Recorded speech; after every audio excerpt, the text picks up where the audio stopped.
Story line की तरफ, जिसकी शुरुआत में सीन शिफ्ट होता है खानसार नाम के शहर पे, जहां हम दो दोस्तों को देख पाते हैं। एक का नाम है देवा, एक का नाम है वर्दा। वर्दा का फुल नेम है वरदराज मन्नार, जो कि यहाँ के किंग राज मन्नार का बेटा है। राज मन्नार की टोटल 2 वाइफ होती है। पहली वाइफ से उसको 2 बच्चे होते हैं, रुद्रा जो कि KGF मूवी में गरुड़ा भी था, और एक लड़की। वहीं सेकंड वाइफ से 2 बच्चे होते हैं अगेन, एक वर्दा और एक वर्दा का छोटा भाई। रुद्रा जो कि अपने आप को सुपीरियर मानता था, वो वर्दा को नीचा दिखाने के लिए उसके नाक की नथुनी ले लेता है, और जब देवा को इस बारे में पता चलता है तो वो सीधा रुद्रा से पंगा लेने के लिए पहुंच जाता है, जहां पर वर्दा उसे मना भी करता है कि ये लोग बहुत ज्यादा खतरनाक है, तुझे नुकसान पहुंचा सकते हैं। लेकिन दोस्ती की खातिर देवा कुछ भी करने को तैयार था, जहां पर रुद्रा कहता है कि मेरा एक सॉलिड प्लेयर है, अगर तूने इसको हरा दिया तो नथुनी ले जा। जिस पर देवा गुस्से में आकर पहुंच जाता है सीधा लड़ाई करने के लिए। वर्दा उसे पीछे से रोकता है, लेकिन देवा का गुस्सा था अपरंपार और वो एक स्ट्रेटेजी लगाता है इस जंग में जीतने के लिए। बेसिकली वो एक बिजली की तार को खुला छोड़ देता है, और जैसे ही वो तगड़ा प्लेयर उससे भिड़ने के लिए आता है तो देवा बिजली की नंगी तार को पकड़ लेता है, जिससे उसे खुद भी शॉक लगता है और सामने वाला प्लेयर भी बिजली का झटका खाकर गिर जाता है। मगर इस इंसिडेंस के चलते उसके पूरे हाथ पे करंट लग गया था, यानी बिजली का निशान बन गया था जो कंधे तक पहुंच रहा था। लेकिन एंड कंक्लूजन ये निकलता है कि उसने वर्धा को उसकी नथुनी दिलवा दी थी। फिर सीन शिफ्ट होता है रात में, जहां वो खुद के घर यानी कि देवा अपने ही दरवाजे पर कीले वीले ठोक रहा था, उसे पूरी तरीके से प्रोटेक्ट कर रहा था, क्योंकि उस घर में उसकी माँ बैठी हुई थी। तभी कुछ लोग आकर देवा और उसकी माँ को मारने लगते हैं, लेकिन तभी वर्धा वहां पर पहुंच जाता है और कहता है कि तुम देवा और उसकी माँ को छोड़ दो, वो मेरा दोस्त है। जहां पर गुंडा भैया कहता है कि तेरे पापा का ये ऑर्डर है, अगर हमने इन्हें नहीं मारा तो गड़बड़ हो जाएगी। यहाँ वर्धा बिना कुछ सोचे समझे अपने हाथ का एक कड़ा निकालकर उस बंदे को दे देता है, क्योंकि उस कड़े से बेसिकली एक कंप्लीट लोकेलिटी का डिस्ट्रीब्यूशन होता है। मतलब कि जिसके पास छोटा कड़ा है तो वो एक छोटा जिला या तहसील रखता है, किसी के पास बड़ा कड़ा है तो एक शहर जितनी पावर है। खैर गुंडे को तो ज्यादा पावर से मतलब थी, इसलिए कड़ा लेकर वो देवा और उसकी माँ को छोड़कर चला जाता है। घर से बाहर निकलने के बाद माँ देवा को कहती है कि हम लोग यहाँ से चले जाएंगे और आज के बाद कभी भी खानसार में लौट कर नहीं आएंगे। लेकिन माँ से वादा करने से पहले देवा जाकर वर्धा से वादा करता है कि आज तूने मेरे लिए जो किया मैं हमेशा तेरे लिए शुक्रगुजार हूँ, तेरे लिए शिकार भी बनूंगा और शिकार भी करूंगा, जब भी तू बुलाएगा दौड़ा चलाऊंगा। और वर्धा खुद भी कह देता है कि हाँ भाई अब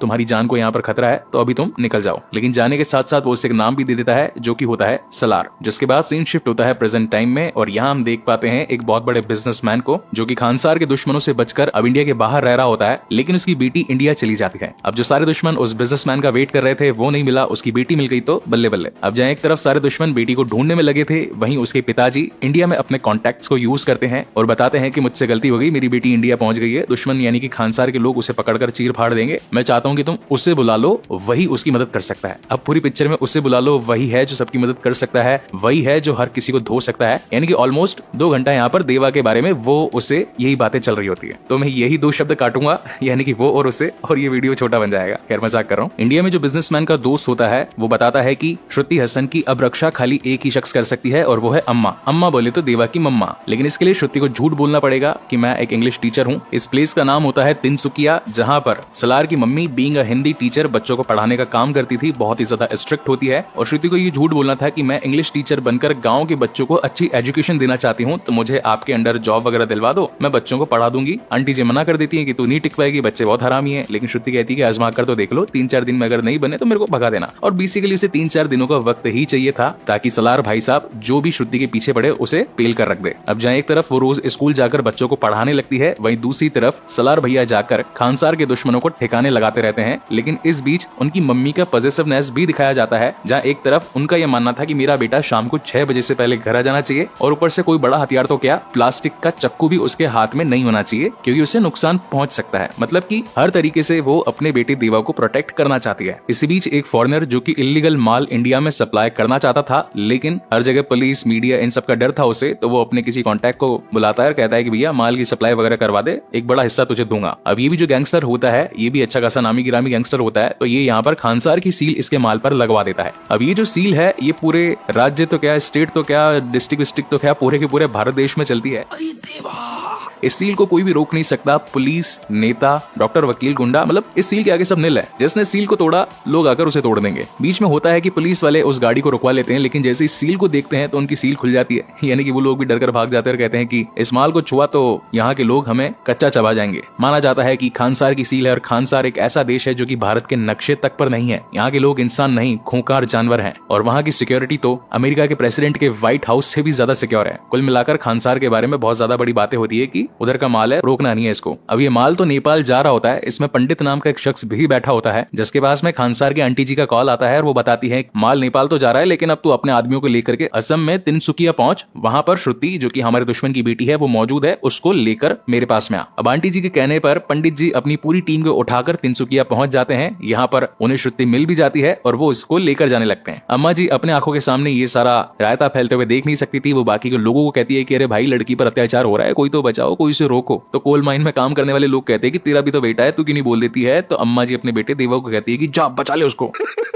और फिर आते हैं देवा भैया, जिसकी पूरी पिक्चर में वो आएगा, उसके आने से ये हो जाएगा। तो वो पर्सन यानी कि देवा जी आ जाते हैं एंड देन बहुत सारी मार कुटाई, धुलाई पिटाई, ठुकाई, बोले तो सारे गुंडों का सर्वनाश। मगर अब ये बात खानसार तक भी पहुंच जाती है कि हमारा माल तिनसुकिया में रोका गया है। सील को रोकना यानी कि मौत को दावत देना। तो वर्धा जी मतलब जो शुरू की स्टार्टिंग में नथुनी के लिए लड़वा रहे थे, वो कहते हैं कि इस पूरी इंडिया में एक ही शख्स है जो सील को रोक सकता है और वो होगा देवा। और खानसार के नियमों के हिसाब से जिसने सील को रोका वो मरेगा, यानी कि अब देवा मरेगा। मीनवाइल कहानी में ये भी पता चलता है कि जिसने सील बनाई वो खुद भी है सलार, यानी कि देवा ने ही ये सील बनाई थी। खैर अब श्रुति जी की जान तो बच चुकी होती है और अब उसे सेफ रखवाने के लिए देवा अपने खास आदमी यानी कि जो शुरू वाला गैंगस्टर आदमी था उसे बोलकर श्रुति को दूर कहीं भिजवाने लगता है और अब जंग छेड़ने वाला होता है वर्धा के खिलाफ। मीनवाइल रास्ते में जाते जाते श्रुति जी गैंगस्टर से पूछती है कि आखिर सलार कौन है, इसकी मम्मी कहाँ से आई है, ये स्कूल चलाने का क्या फायदा है, वो रेंज पाना स्क्रू ड्राइवर चलाने वाला इंसान गन वगैरह कैसे इतनी चला रहा है, उसके नाम की सील क्यों है। मतलब ऑलमोस्ट 50-60 क्वेश्चन उसको पूछ लेती है। तो उस बेचारे को एक पूरी स्टोरी सुनानी पड़ती है। वही स्टोरी हम भी आपको सुनाएंगे लेकिन क्रिस्प एंड क्लियर। तो बात है आज से हजारों साल पहले की, यानी कि उसमें राम युग, कृष्ण युग, महाभारत युग ये सब आ गए। तेनालीराम, अकबर, बीरबल सब घुस गए इसमें। तो उन दिनों लूटपाट का बड़ा चलन था जिसमें 3 कबीले शामिल होते हैं। इनका नाम होता है शौर्यांग, मन्नार और गनियार। 1000 साल तक इन्होंने निर्विरोध बोले तो बिना लड़े खुद से इंटरनली दूसरे लोगों से लड़ भिड़ कर पैसा वैसा खूब छापा, अपना खुद का एक साम्राज्य बना दिया जिसको कहा जाता है खानसार। हर एक कबीले का एक लीडर होता है। उस टाइम पे मन्नार जी के लीडर होते हैं शिव मन्नार। और जब 1947 में इंडिया पाकिस्तान का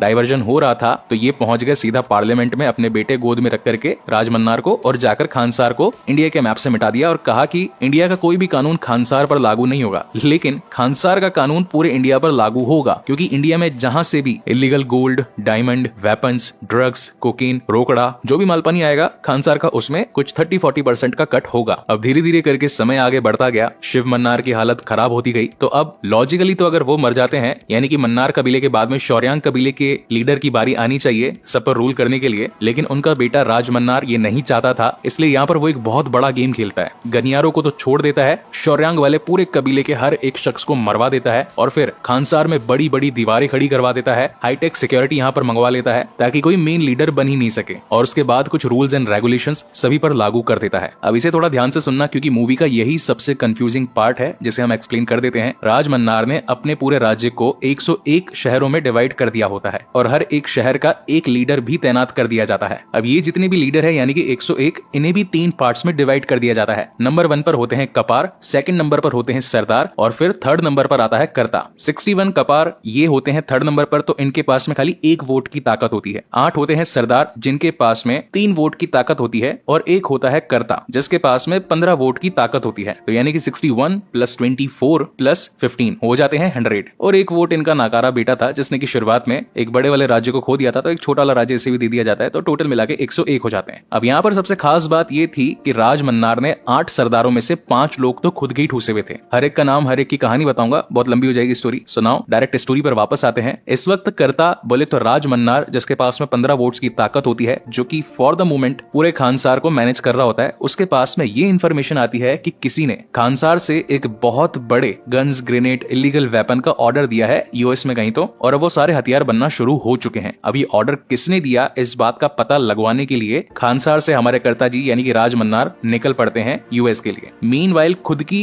गैर हाजिरी में वो अपनी बेटी को यहाँ का कर्ता बनाकर जाते हैं कि भैया तेरे पास टेम्पररी पावर है, थोड़ा बहुत मैनेज कर लेना। लेकिन खानसार में पुराने नियमों के हिसाब से एक निबंधन होता है जिसमें ये बात मौजूद थी कि जो भी पावरफुल है वो अपनी पावर का यूज करके, अपना दमखम दिखा करके करके अच्छी पोस्ट को हासिल कर सकता है, यानी कि कर्ता वगैरह बन सकता है और खानसार उसका हो जाएगा। तो इस पर खूब लड़ाई भिड़ाई होती है। हाँ, एक छोटी सी चीज और, राज मन्नार ने यूएस जाने से पहले अपने बेटे वर्धा मन्नार से ये बात बोली थी कि मैं तुझसे प्यार बहुत करता हूँ, मैंने आज तक तुझे कभी तेरा हक नहीं दिया। मतलब कि एनिमल मूवी से अनिल कपूर जी रणवीर कपूर से कह रहे होते हैं कि यार प्यार तो बहुत किया लेकिन तुझे याद उसी टाइम किया जब गोली बढ़ी। ओके, सो मजाक नहीं, साइड में मेन स्टोरी पर आते हैं। उनका कहना था कि तुझे आज तक मैंने कोई हक तो नहीं दिया, लेकिन जब मैं वापस आ जाऊंगा तो मैं चाहता हूँ कि तू यहाँ का कर्ता बन जाए। तो अब देख ले, तू इन 8 सरदारों में से किसी एक भी सरदार को हटा करके अपनी जगह ले ले। तो इस बीच में वर्धराज मन्नार यानी कि वर्धा उस शख्स को चूज करता है। जब बचपन में वर्धा ने अपना कड़ा एक आदमी को दे दिया था तो उसका बेटा नारंग इस पोस्ट पर होता है, तो वो नारंग को हटवाकर खुद एक सरदार बन जाता है फॉर द मोमेंट के लिए। तो सभी लोग आकर नारंग को भड़का देते हैं कि यार ये तो कर्ता बन जाएगा, एक काम करते हैं वर्धा को निपटाते हैं, उसके बाद में देखा जाएगा, जो भी यहाँ का शासन संभालेगा देखेंगे उसको। तो पूरे खानसार में मार कुटाई स्टार्ट हो जाती है। लेकिन इस वक्त टेम्पररी पावर होती है राज मन्नार की बेटी के पास में, तो वो एक कानून यहाँ पर लगा देती है जिसे कहते हैं सीज फायर। सीज फायर का मतलब होता है कि गोली बारी मार कटाई छूरा छपाटा कुछ नहीं होगा, कोई लड़ाई नहीं करेगा। मगर उसी का भाई रुद्रा मन्नार ये कह देता है कि खानसार की किताब में लिखा हुआ है कि कर्ता डायरेक्ट कोई डिसीजन नहीं ले सकता, सभी सी लेवल मेंबर्स की वोटिंग होगी।